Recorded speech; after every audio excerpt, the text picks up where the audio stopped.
Welcome to Grade 10 Science. The very first component that we'll be having for this year is going to be Earth and Space Science, and the first competency is as follows. Describe the distribution of active volcanoes, earthquake epicenters, and major mountain belts. You will be needing to open your learner's module to Unit 1, Module 1, pages 3 to 10. For our list of tasks in this video, we have the following. So we have 3 parts. The first one is all about a pre-assessment. For this, you will be needing a 1/4 sheet of paper and a pen. The next part is going to be about a discussion. The discussion is going to be about what are plate tectonics. The last part is going to be an activity number 1, which is entitled Find the Center. For a copy of this activity, you may refer to your learner's module. For the pre-assessment, 8 items. Kindly get a 1/4 sheet of paper, write your name, your grade and section, and the date today. Whatever is the date that you are watching this on, just write that. If you are my student, then you may indicate your faction initials. For the first question, when 2 tectonic plates collide, the oceanic crust usually subducts beneath the continental crust because it is A. Denser than continental crust, B. Less dense than continental crust, C. Thicker than continental crust, and D. Thinner than continental crust. Question number 2.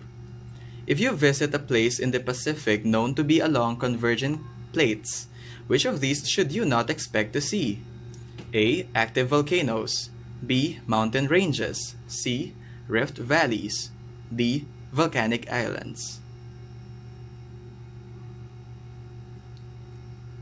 Question number 3. You are an oceanographer, so just imagine that you are an actual oceanographer and want to map the ocean floor on the east coast of the Philippines. As you do your study, you notice that there's a portion in the ocean floor which is relatively much deeper than the rest. What most likely is that deeper part? Okay, so letter A, a linear sea, B, oceanic ridge, C, rift valley, and D, trench. So if you are hearing any noise in the background, that is just actually my dad doing some repairs. Okay. Question number 4. What do you expect to find at the mid-ocean ridge? So A, relatively young rocks, B, reverse faults, C, thick accumulation of sediments, and D, very ancient rocks. Question number 5. Crustal plate A is moving away from crustal plate B. What is the expected average rate of change in position between A and B? So A, few centimeters per year, B, few meters per month, C, few millimeters per century, that's 100 years, and D, few millimeters per day. Before we continue to question number 6, I need you to remember that you need to finish this entire module before you check your work. And that doesn't mean that you need to finish this video. I'm not going to tell you or show you the answers by the end of this video because this video is just the first part of this module. So I hope you get that. We continue to question number 6. Which plate boundary is formed between Philippine plate and the Eurasian plate? Okay, so letter A, convergent, B, divergent, C, reverse, and D, transform. Question number 7, that's actually quite fast. Question number 7, which of these is false about lithospheric plates? So which among the following is not true about lithospheric plates? A, they have the same thickness everywhere. B, they include the crust and upper mantle. C, they are thickest in the mountain regions, and D, they vary in thickness. We are now heading to the last question, question number 8. So which of these is not true about the Philippine Islands? So if you're in the Philippines, you are from the Philippines, then you may actually be very much be relating to this question. So yeah. My dad is quite noisy, isn't he? Okay, so for the options, letter A, most are part of the Philippine Mobile Belt, except for Palawan, Mindoro, and Zamboanga. Letter B, formed because of the convergence of the Philippine Plate and the Pacific Plate. Letter C, originated geologically in an oceanic convergence. And D, some are products of subduction process. So that concludes our pre-assessment. Okay, so please remember to keep your 1/4 sheet of paper muna. Perhaps siguro i-ano mo na lang, like slip it inside your notebook or put it somewhere safe and somewhere you'll remember, because most of my students are forgetting this very essential task of keeping something where you are actually going to remember it. Okay, so kindly do that. Okay, we're now going to proceed with the second part, which is a discussion. Okay, remember that the title of our module, the title, okay, of this discussion is what is plate tectonics. So I want you to observe first the illustration. Okay, the illustration is named Earth's crust. So take note of the following words: oceanic crust. Can you locate it? Continental crust. Kindly locate it. Lithosphere. It has two essential parts, the crust and the uppermost mantle. Yeah, that's correct. And then under that, under the lithosphere is the asthenosphere. So if you remember asthenosphere, that's actually great. If you don't, then let me remind you that the asthenosphere is the flowing part of the mantle. So part na siya ng mantle. Okay. The Earth's lithosphere consists of layers, the crust and the upper part of the mantle. Thus, it is shown in the illustration. So, again, the lithosphere, it has two layers. The first one is the crust. The second layer is the upper part of the mantle. This part of the module will focus on the outermost layer, which is called the crust. Okay. So the crust is made of a variety of solid rocks like sedimentary, metamorphic, and igneous. So if you remember, sedimentary, metamorphic, and igneous rocks, they are the three major types of rocks. So they can actually undergo different kinds of transformation depende kung nasa na sila sa rock cycle. It has an average density, the crust has an average density of 2.8 grams per cubic centimeters, and its thickness ranges from 5 to 50 kilometers. Okay, so the crust is thickest in a part where a relatively young mountain is present and is thinnest along the ocean floor.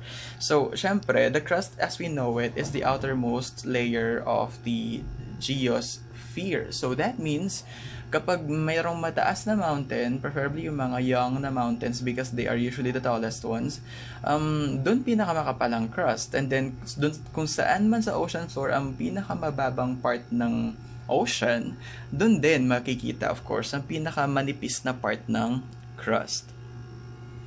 Okay, so we are going to emphasize that with the following. So you see continental crust and oceanic crust and the mantle. Ayan. So, continental crust and the oceanic crust are of course still parts of the crust, and then mantle, that is the uppermost part of the mantle. Thus, we are showing you here the lithosphere. So, you will notice in this figure that there are two kinds of crust. One that is thicker but less dense, that is called continental crust, and the other one, which is oceanic crust. It's relatively thinner, but it's denser than the continental crust. Okay, so we are now going to proceed with this illustration. So magmula kanina, I've been showing you the layers. So I'm showing you how does it look like if you're going to just consider the layers of the geosphere. But now we're going to just take a look at the outside face. Okay, yung nasa surface ng mismong geosphere. So what you see, everything you see here in this illustration are it's actually crust, okay? Crust lang yan kasi we're just looking at it from outside, from the surface, okay? So according to the plate tectonics model, the entire lithosphere of the Earth is broken into numerous segments called plates. So let us take a look back at our illustration and answer the following question. How many plates can you see? Okay, so start with the upper left corner. We have Eurasian plate. Okay, next to that, moving right, we have North American plate. And then moving right, Eurasian plate, that's just the same thing. So we have 2 plates in there na. We have the Filipino plate. Okay, merong Juan de Fuca plate. Merong Cocos plate. Pacific plate, that's a really big plate. And then we have the Australian plate. We have the Antarctic plate. Nazca plate. Caribbean plate. South American plate. Scotia plate, African plate, Arabian plate, the Indian plate, and of course, it's still the Australian plate. So count them, how many are they? And then I want you to focus on the following. Which among these plates is the biggest? In your opinion. And which among these plates is the smallest? There are 7 relatively large plates and a number of smaller ones, including the Philippine plate.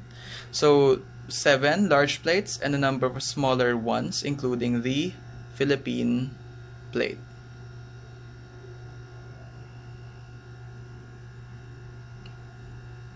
The plates move very slowly but constantly, and this movement is called tectonics. So again, a plate is any portion of the crust. Tectonics is the movement of those plates. Thus, the theory that tends to describe the movement of these plates is called plate tectonics theory. Ayun. So I hope you get that. So far you're aware, you're acquainted with what we mean about the crust, the mantle, the several layers of the geosphere, and you're also familiar now with the concept of the continental crust and the oceanic crust, and alin sa kanila ang mas dense, alin naman sa kanila ang mas makapal at mas manipis. So you're aware of that now. Now, as we proceed with the next part, I need you muna to do parang consider the following. So before we study more about plate tectonics, I want you to, let's first discuss, okay, one of the consequences of moving crustal plates, and that is the earthquakes that are happening really rampantly, especially in our country. So, laging may lindol sa atin. So, you have learned in grade 8 that there are several types of seismic waves. So, the following are the concepts that you need to remember. First is the love wave. So, notice how it moves from start to finish. Ayan. So, ayan. So, that's how it moves. That is a love wave. And then the next one is a Rayleigh wave. So, the direction of propagation it's shown in here. So, it's plain and simple. So, first is ayon. Okay. And then there you go. Okay, dun siya mag-e-end. The next one is a P wave, the primary wave. Okay, so notice how it moves. Ayan. So, meron siyang compressions, no? So, I hope you also took note of that. Yung mga compressions. And then the next one, the last one actually, are secondary waves. Ayan. So, take note of the following. The first thing that I need you to remember is that there are 2 major types of waves. Meron tayong mga surface waves. So, yung dalawa kanina, Love and Rayleigh wave, are both long surface waves. Okay, whereas primary and secondary waves are body waves. So they happen in the interior of the planet. In the interior pa. So I hope you take note of that. Okay, so again, primary, secondary wave, they happen inside the geosphere. I hope that I did not say volcano. Okay, so they they happen inside the Earth, okay, in the interior of the Earth, and then long surface waves, love and Rayleigh wave, they happen on the surface lang. Okay. P and S waves travel at different velocities, so you cannot expect them, of course, to have the same kind of velocity. Remember that velocity, we're referring to the coverage of distance per unit time. They do not arrive at any seismic recording station at the same time. So, pwedeng ma-feel muna si primary wave. Actually, unang mafe-feel si primary wave. Tapos, pangalawang mafe-feel si secondary wave. Thus, their names, primary and secondary. The difference in this arrival time will tell us the distance of the earthquake's focus from the seismic recording station. So, what we do here is we are just actually using the concept of that time interval, and we're going to turn it into a value of distance. Diba? Ang galing-galing. So that is the science of seismology. You are going to turn time, okay, any given time, into distance so that you will know where exactly is the epicenter of the earthquake and in which direction is it coming from. Yan. So the farther the recording instrument is from the focus, the greater the difference in arrival times of the first and the secondary waves. So, yung P wave darating siya. At kung masyadong malayo, okay, the farther the focus is from the recording instrument, the longer is it for the S wave to take before it arrives at the same said station. So, ayun. We need to consider the following, okay? Please remember that we are talking about P wave and S wave and the time interval, okay, for the S wave to come after the recording of the P wave in the said station. Okay, so please kindly remember that. Okay, so, if we have at least 3 recording stations, say in this example, meron tayong yung S inside, yung triangle with an S inside, colored blue, those are recording stations, let's say. And we have 3 of them. Okay, so if you have 3 that can tell how far away from them the earthquake occurred, the epicenter can be determined using the triangulation method. Kung saan man nagkaroon ng tangent, okay, tangent ba ang tawag doon? I don't know. Kung saan man nagkaroon sila ng common yung mga circumference sila, kung saan man sila commonly nagkaroon ng point of meeting, that is going to be where our epicenter is going to be located. So it uses distance information from these 3 seismic stations. Remember that distance? Where did we get that? From the time. To locate the earthquake epicenter. On a map, circles are drawn around each seismic stations. The radii of these circles are scaled to the estimated distance from the station to the earthquake. So the 3 circles will intersect at one point that locates the earthquake. So that red dot right there, kung saan sila nag-meet, silang tatlo, describes as well the location of the earthquake's epicenter. Okay, so I will be demonstrating the activity to you. As we all know naman, different sizes of maps, different findings. So, sa mga activities na ginawa namin before regarding this, nagkaroon kami ng problem kasi yung mga maps na dinala ng mga bata is they're iba-iba yung sizes, so hindi talaga sila nagme-meet. And also, the next activity, you may see some variations from the learner's module. I will be explaining them to you, so don't be shocked yet, okay? I am just demonstrating this to you using this PowerPoint presentation. So, meron akong mga adjustments na ginawa. Okay, but if you want to do it, nevertheless, sino ba makakapigil sa inyo, di ba? Wala naman ako dyan para pigilan kayo. Okay, so just get your activity materials and let's get started. Activity number 1. Find the center. So the objective of this activity is going to be as follows. So you need to locate or to be able to locate the epicenter of an earthquake using the triangulation method. So you have here a list of materials. You can actually do this talaga. Okay, di ko naman kayo fully pinipigilan. Kung gusto nyo gawin, bahala kayo. Basta I told you already about the considerations when it comes to sizes of maps and Pero yeah, if you have these, you may do it. Drawing compass or ruler and the Philippine map. So for the procedure, step number 1 is to study the data showing the difference in the arrival time of P wave and S wave on 3 seismic recording stations.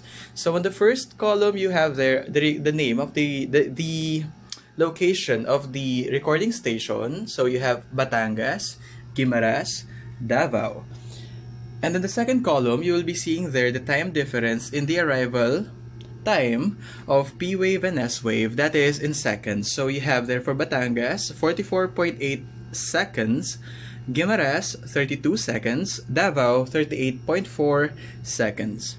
Now for the third column, you need to solve for it. Now how are you going to solve for it? It's in step number 2. So you need to compute the distance of the epicenter from each of the stations using the following formula.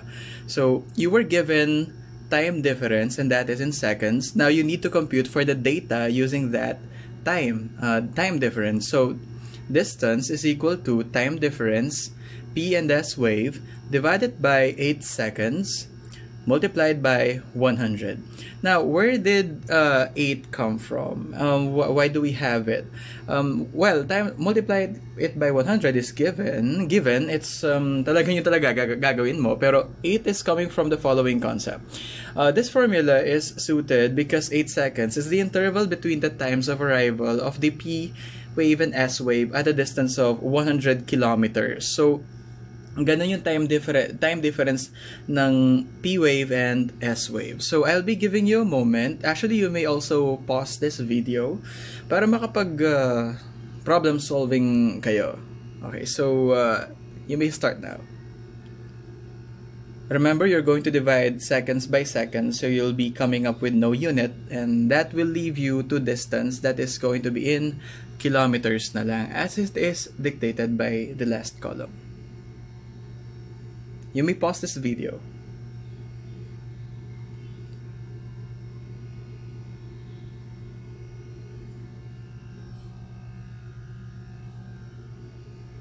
Okay, proceeding now with the following results.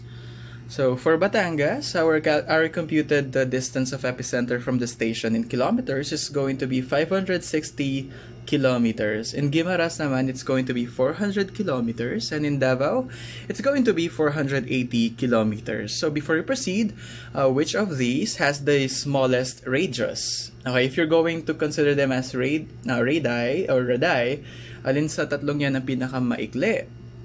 And thus, the smallest circle. That's right, it's in Guimaras. And then the biggest circle is going to be from its center is going to be found in Batangas. Let's now proceed with step number 3. Okay, so we have there you have there an illustration of the Philippine map. Well, it's not like the entire the perfect shape for the Philippine area of responsibility. The Philippine territory is just a cut in there, okay, para lang makita mo siya dyan. Okay, so step number 3, you have to choose one of the recording stations and measure the computed distance on the map scale. The scale of the map is going to be for every 1.5 centimeters, kailangan it's corresponding to 200 kilometers. So you have to set your compass for that computed distance. Okay, so yung compass niyo that is designed for creating or drawing in circles. So what you do now is you're going to make bukaka. Yeah, ibubukaka niyo yung compass niyo in such a way that it is going to have that kind of radius if you're going to create, because you're going to create a circle. Now, in this case, we're going to do the following. The next step is center your compass on the station you have chosen and draw a circle. Now in this demonstration, you will see that we are going to begin with Batangas with 560 kilometers radius. Now what we'll be doing there is we're going to draw a circle. Ayan, and we're just going to basically repeat steps number 3 and 4 for the succeeding station. So Batangas, locate Batangas, it's there. Locate Davao, it's right there sa may Mindanao, and locate Guimaras Island, you will be seeing there. Malapit sa Iloilo. So you'll see here now 400, that is centering in Guimaras, and drawing a circle, ayan siya. And then the last one is going to be in Davao, and drawing a circle, ayan siya. Okay, so you see that the center, the three circles are going to have this intersection in what place? Okay, so question number 1, where's the epicenter of the earthquake? You may pause this video. Okay. It is in Cebu City. Very good. Now, the next question is, what difficulty will you encounter if you only have data from 2 recording stations? Halimbawa, Batangas lang at saka Guimaras lang ang meron ka. Will your data be accurate? Is it going to be accurate? There is no right and incorrect answer for this. You just have to share your opinion. Okay. So now we can say that activity number 1 is already done. So the major concept that you need to remember here is that seismologists, people who are studying earthquakes, are doing these kinds of things. They are applying all of these mathematical, all of these geographical concepts in order for them to come up with the best judgment on where is the epicenter of any particular earthquake. Okay. Now, as a review in this video, we were able to do the following. So first, we had a pre-assessment worth it has 8 items worth 8 points. By the end of this entire module, you're going to need those answers because you're going to check them. You're going to check your own work. The next step we did is a discussion regarding what are plate tectonics. So we're also done with that one. Okay, and the last one is an activity entitled Find the Center. Okay, so we are now done with the very first video, and that the learning competency is not yet achieved. So hindi pa natin talaga nakukuha yung gusto talaga nating mangyari, and expect that I will be uploading the next video. Comes of course after my preparations for it. But for the meantime, goodbye.